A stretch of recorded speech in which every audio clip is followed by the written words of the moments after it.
Immune System Part 2, Innate and Adaptive Immunity. We will be focusing mostly on adaptive immunity in this lecture. What is adaptive immunity? Well, it's triggered if a pathogen enters the body, and evades the innate immune system. It's very pathogen specific, it takes longer to activate, but it's much more effective due to its specificity, and it leads to memory of the pathogen, which allows the body to react to that pathogen if it sees it again. And you're all familiar with vaccines, or having gotten mononucleosis, you're supposedly not able to get it again.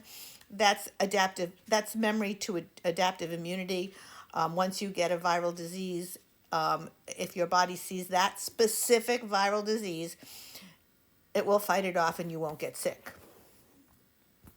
Well, how does the body police itself and recognize self from non-self?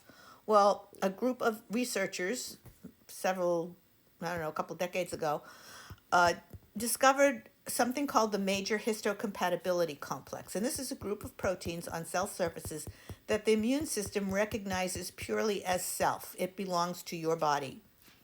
It also allows the immune system to recognize non-self molecules, which we call antigens. And these are foreign proteins, foreign to your body, which bind to specific receptors on the immune cells and elicit the adaptive immune response.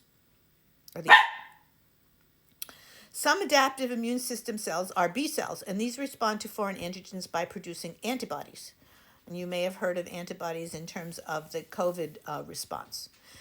An antibody is a molecule that precisely matches and binds to a specific antigen. This can target the antigen and the pathogen, displaying it for destruction by other immune cells. Now, another important role of the immune system is to identify and eliminate tumor cells. And the theory is that cells are always undergoing a little bit of natural process of mutation, and sometimes this activates genes that can cause or mistakes that can cause the cell to become a tumor cell. This tumor cell will then express antigens that are not found on normal body cells, and the main response of the immune system here is to find these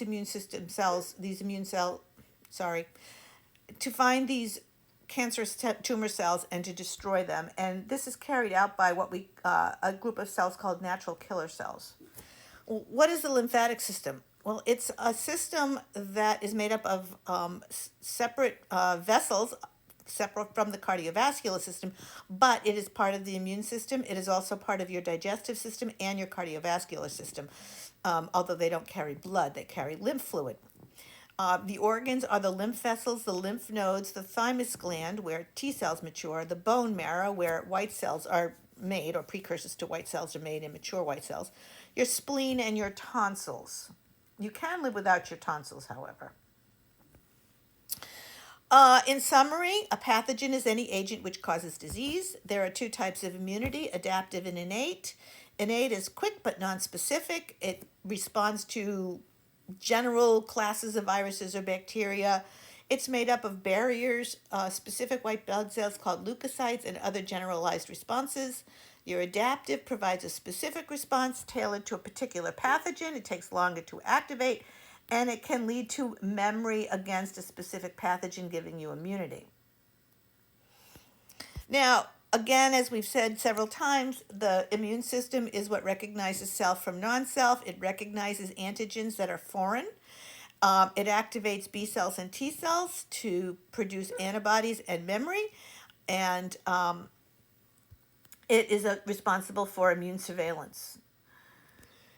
Active immunity is one of two types. You have active and passive. Active is naturally acquired immunity. It refers to the natural exposure to an infectious agent or pathogen or other antigen by the body. The body responds by making its own antibodies to that particular agent. We call these immunoglobulins.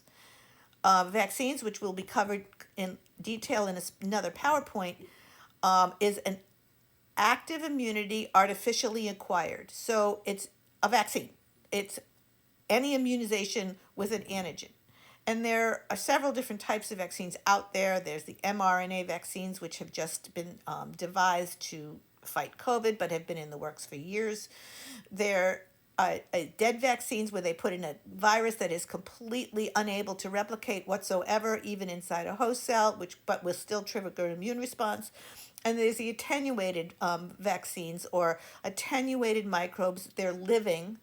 They can respond, replicate inside a host cell if it's a virus, but it's non-virulent. In other words, it will promote an immune response, but will not make you sick.